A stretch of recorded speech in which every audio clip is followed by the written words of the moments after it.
What's going on, YouTube? JT is Reborn here, and welcome to another edition of After the Movie. Currently at my house right now. I just got done watching the film The Menu on HBO Max. I think it's also still in theaters a bit, but it's a very interesting film. I went into this thing really not knowing much about it. I was told it was a bit of a horror movie. I've been told it's a thriller. I've been told it's like a dark comedy.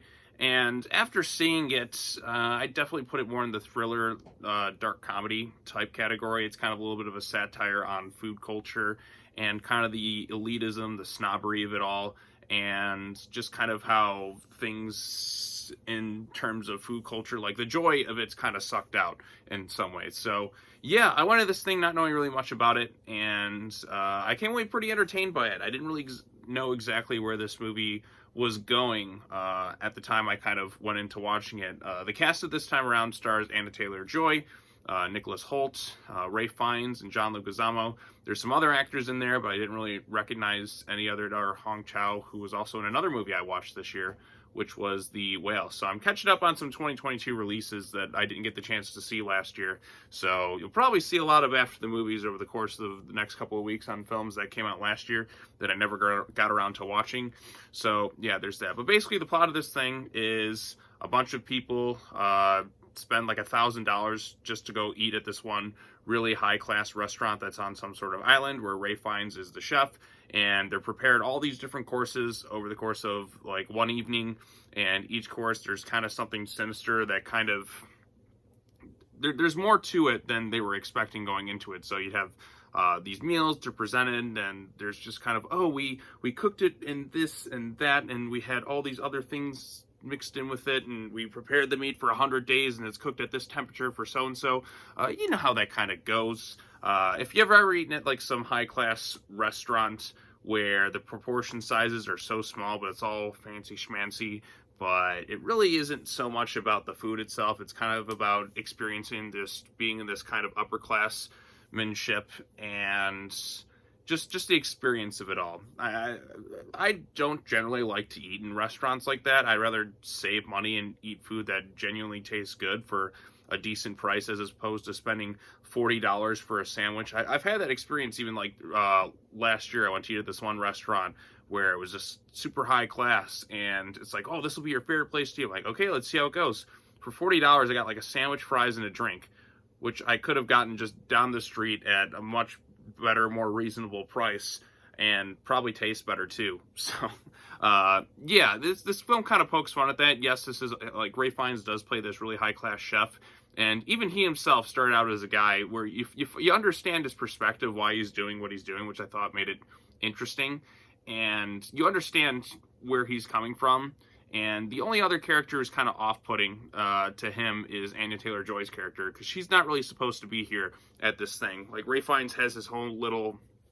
He has the whole evening planned out, where he's basically just going to kind of... spoilers for those who haven't seen the movie. I recommend you check it out. It's on HBO Max. Yeah, so spoilers at this point onward. But basically, with Ray Fiennes' character, everyone who's a guest here is somebody who's inevitably supposed to die kind of at the end of the night, even he himself, because he's had enough. He's lost the joy of cooking and everything. He's tired of the snobbery.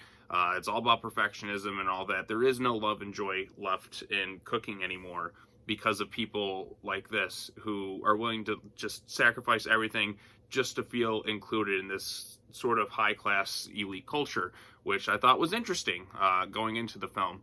And the only one who feels out of place is Anya Taylor-Joy, who's just kind of just this prostitute that Nicholas Holt's character had brought in, even though he knew going into it that everyone was going to die. He just wanted to experience this whole thing, but he knew he couldn't go himself unless he had a +1.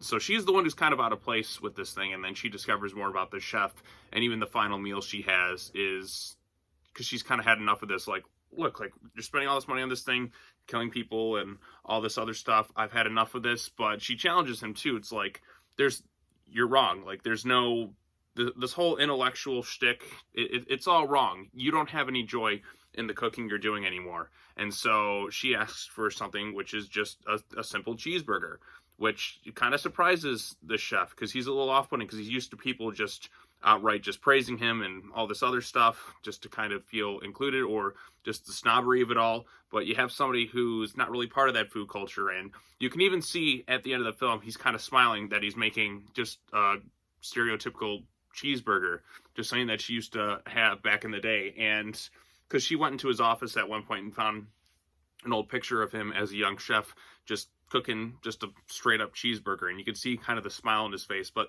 the food industry itself is just taking a toll on him, and he's just had enough of this kind of elitist mentality within it. So I thought that was rather interesting, where the movie kind of ends with her being the only one left surviving. So yeah, it's directed well, it's acted well. There is a bit of dark humor sprinkled in throughout it, because it is, of course, satire and dark comedic thriller and all that other stuff associated with it. I think it really starts to take off after the first 30 minutes, because there are some genuinely funny bits sprinkled in throughout the film, and I found it surprising, because like I said, I went into it not really knowing much about it, but I came away pretty satisfied. And if you want something that's a little bit different, a little bit out there, then maybe you would enjoy The Menu. I don't think it's going to be for everyone. Don't go into it expecting a straight up horror, scary movie, because that's not really what it is. Yeah, there's things that happen. It's more thriller, dark comedy mixed in, a little bit of satire in there, and I found it enjoyable. So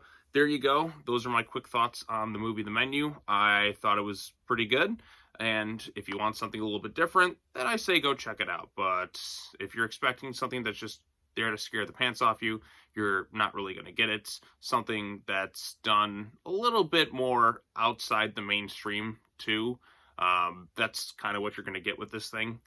But I did find it entertaining. So there you go. Those are my thoughts on The Menu. If you have any thoughts on it, let me know in the comment section down below. Be sure to like this video, share it with your friends, subscribe to the YouTube channel for more content, all that other fun stuff. I'm going to get going, and yeah, so look forward to more after the movies. This is not one I was expecting to do, but I figured, what the hell? I watched the movie, might as well talk about it. All right, well, that's all I got to say. As always, take care now. Bye-bye then, and I will see you in the next video. Peace.